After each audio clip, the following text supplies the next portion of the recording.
In this question, we want to look at how can we calculate GDP using the value-added approach. For this, um, let's just recall GDP is the sum of the value added in the economy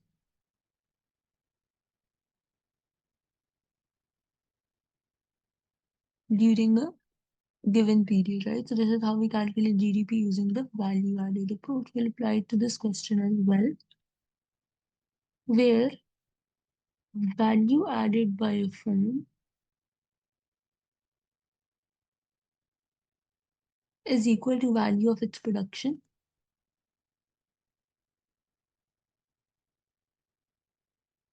minus the value of intermediate goods used in its production. So this is how you find the value added for any firm, and you add them for all the firms, and then you get the GDP through the value added approach minus the value of intermediate goods used in its production from other producers, right? So this is how you find value added from it for any firm. Now let's just make a table to do this. So here we have stage of production, and then let's take value of production here. Then we have value of intermediate inputs.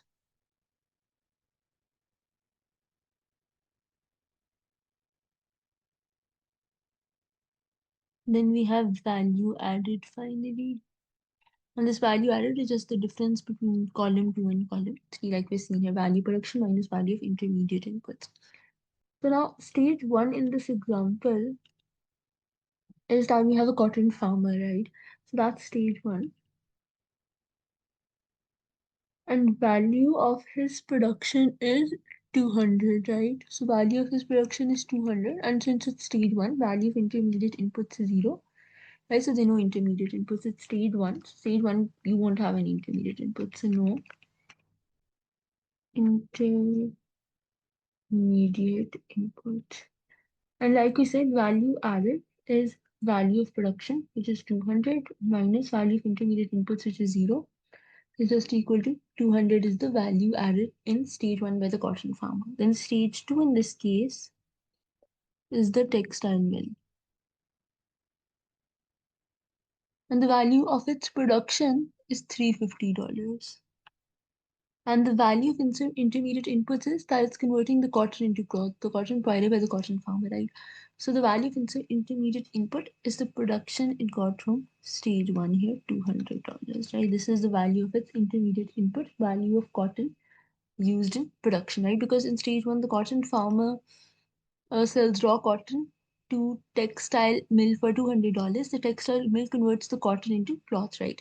So for the cotton farmer, there was no intermediate inputs, but for the textile mill, it did have intermediate inputs, which was the value of the cotton used in production. Cotton used in production. So for stage 2, the intermediate input came from stage 1. So its value added is going to be the value of its own production, which is 350, minus the value of intermediate inputs used in its production, which is the value of cotton it got from the cotton farmer from stage 1. So 350 minus 200 is 150. Right now, stage 3 is going to be the garment factory. The value of its production is $600. And the value of its intermediate input is the garment factory stitches shirts. Sorry. So we're seeing the textile mill converts cotton into cloth and sells it to a garment factory for $350. So its intermediate inputs is this: the sh- um, the cloth that it has gotten for them from the textile mill, $350, right? So its intermediate inputs is value of cloth used in production that it got from the textile mill in stage 2, used in production.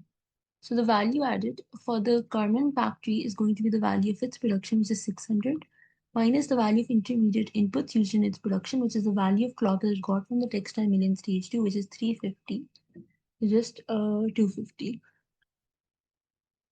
So now total value added is just going to be over here. The sum of the value added for each of them, the 200 plus 150 plus 250, which is $600, right? So we're just adding up 200, 150, and 250. So GDP is equal to total value added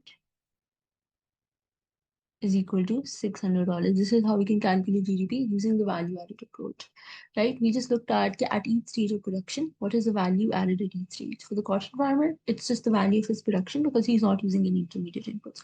For the textile mill, it was the value of its production minus the value of cotton it got from the cotton farmer in stage one. For the garment factory, the value added was the value of its production minus the value of the cloth that it got from the textile mill in stage two.